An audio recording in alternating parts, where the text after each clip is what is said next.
শরীয়তপুরের নড়িয়ায় বিএনপির পক্ষ থেকে দলের ভারপ্রাপ্ত চেয়ারম্যান তারেক রহমানের নির্দেশে ৩১ দফা তথা রাষ্ট্র কাঠামো মেরামতের দাবিতে লিফলেট বিতরণ করা হয়েছে। ১৬ মার্চ রবিবার সকাল ১০টায় নড়িয়া বাজারে এ কর্মসূচি পালিত হয়।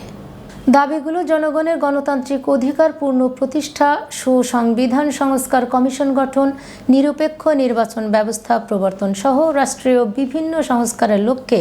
উত্থাপন করা হয়েছে।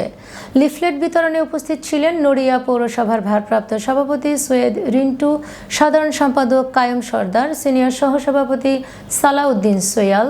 সহসভাপতি হক মাঝি, স্বেচ্ছাসেবক দলের আহ্বায়ক মাসুদ খান সহ বিএনপির অঙ্গ সংগঠনের নেতৃবৃন্দ। আমরা তারেক রহমানের নির্দেশে